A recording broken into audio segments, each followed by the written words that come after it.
Hi, shalom, friends. Can we do a little thought experiment together? Let's begin with, imagine a place of sublime beauty. Really, really beautiful. Now, everyone has ideas of beauty, so that's why I ask you, think of a place of absolute sublime beauty. Think of what we call perfect weather. Not too hot, not too cold. It's such a perfect weather where clothing almost seems unnecessary. It doesn't have to protect you. It doesn't have to warm you.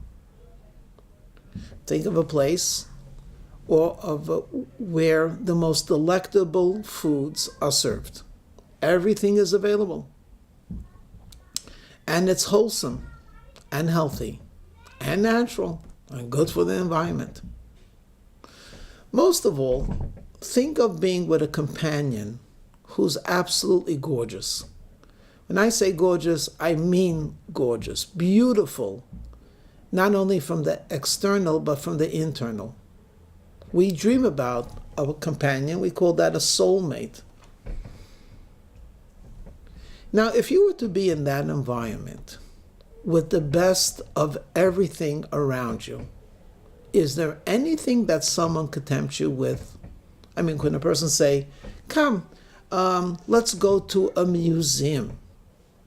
Or come, let's try a new restaurant? Or please come with me. I know a place where you could have stimulating conversation. I would say, at least for where I am, I would not imagine myself moving. I say, you crazy? I am in the best possible place that a human being could ever aspire to. I ain't going nowhere. But let me present it in a slightly different way.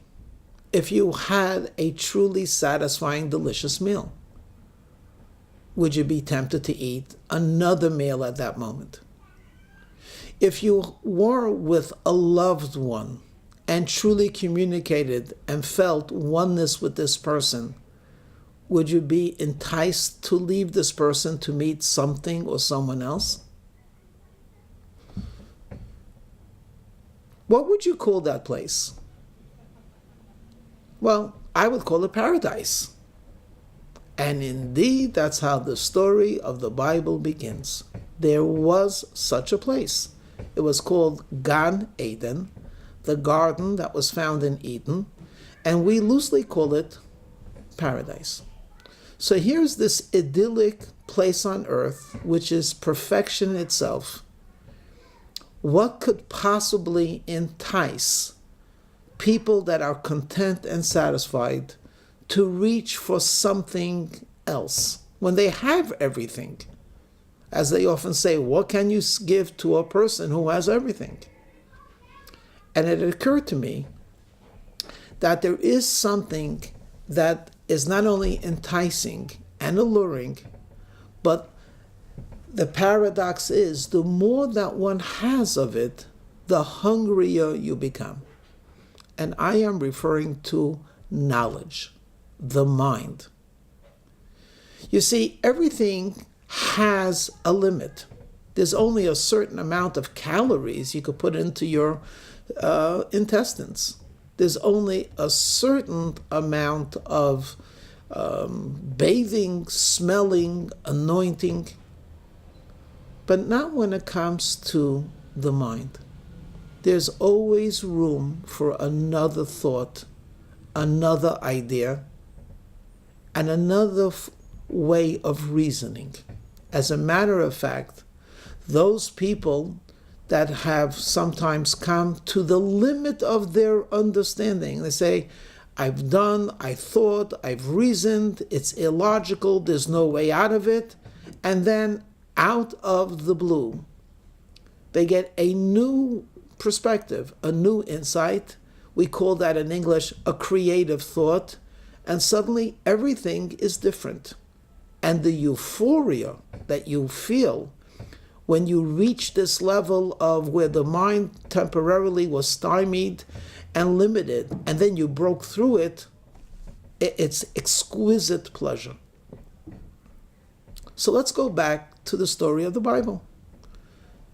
Adam and Chava, a perfect couple in a perfect setting, surrounded by perfection, are tempted to go to the tree of knowledge. What's the lesson for us? There are many, and I'm going to share with you a possible lesson. By all means, it is not the only lesson, and by all means, I will not say necessarily that it is even 100% correct. You may disagree with me, but this is, I believe, a lesson. Number one, God is telling us today, who lived thousands of years after this story, that no one will ever feel satisfied with knowledge, with the knowledge they have. They'll always be inquisitive, they'll always be curious, they'll always be searching for knowledge. What happened when they ate from the tree of knowledge? God sent them out. He banished them from that place of paradise. And a very interesting reason is given. Lest they come to eat, they might come to eat from the tree of life and live forever. Imagine, you're in a garden where there is a tree of life, but you're not motivated to taste from that tree because the moment is so good. No one is looking for better. What do you mean, life? I'm living.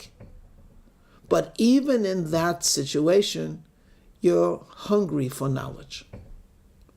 So what's so terrible now if you eat from the tree of life? What's terrible is that you'll be taking a shortcut. You'll be using knowledge and saying, this is life. When the reality is that the tree of knowledge spurs you to find life. Let me try to be a bit clearer. If I knew where Gan Eden was, and I would want to enter this garden, what tree would I gravitate towards? It wouldn't be the tree of knowledge. We already have knowledge. We're all living the effect of the tree of knowledge. I would be looking for the tree of life, because that's the tree where they were told not to touch anymore. In fact, that's the tree that's being guarded by the cherubs and by the gates. Our job in life is not to pursue knowledge as a tree of life. Ask yourself the following question. Are you, or is there someone that you know, a news junkie who will listen to the news many times during the day, will go to the different channels, will go to Drudge Report? What is he looking for?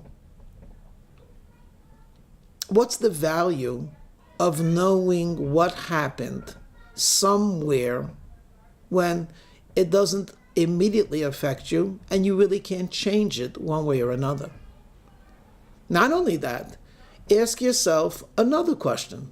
Why is it when you read the news and then someone tells you, you didn't get the real story, this is the real story, this is what happened, and you're upset that you actually got faulty information? And who cares? What's the difference? It seems to me that we've substituted the tree of knowledge and we've called it the tree of life.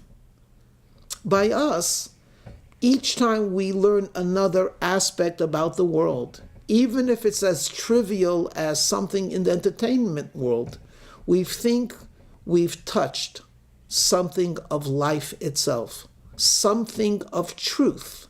And truth and life are almost synonymous because truth is everlasting. It's always fresh, it's always relevant, it's always meaningful, like life itself. So I believe when we read this story and we think about it, we are being taught that the hunger for knowledge will become now part of man's personality. And we are equally taught that our job is not to have more knowledge, because knowledge is good and bad. It's not life.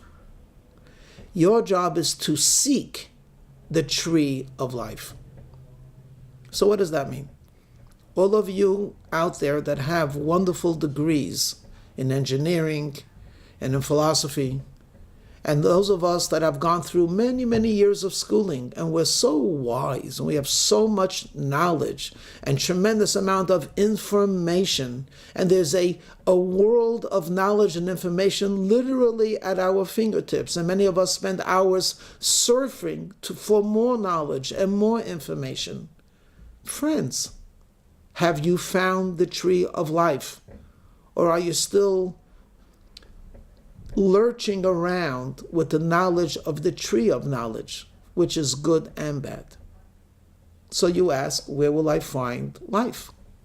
And there's a verse that every pious Jew knows. When we take out the Holy Torah, we say a verse, Eitz Chayim Hi, it is a tree of life. The Torah is not a tree of knowledge, though it possesses truly awesome knowledge, of course, because it is divine knowledge. But first and foremost, the Torah is a tree of life. Hold on to it, grasp it, absorb it. Within this tree of life, the teachings of Kabbalah and the teachings of Chassidut are actually called the soul of the Torah. And if you have to pluck an apple or a fruit or partake of the tree of life, do not neglect or forget that the Torah, which is a life-giving elixir, it is a life-giving fountain, it is a place where we derive inspiration and meaning. This holy Torah also has a dimension of Chassidut, which the Hasidic movement has introduced, which is incredibly important for us. So friends, enjoy the knowledge. Let's seek life together. Let's open up a book of Tanya. Let's open up a book of Chumash, the book of Chumash. Let's open up our heritage and live forever. Shalom.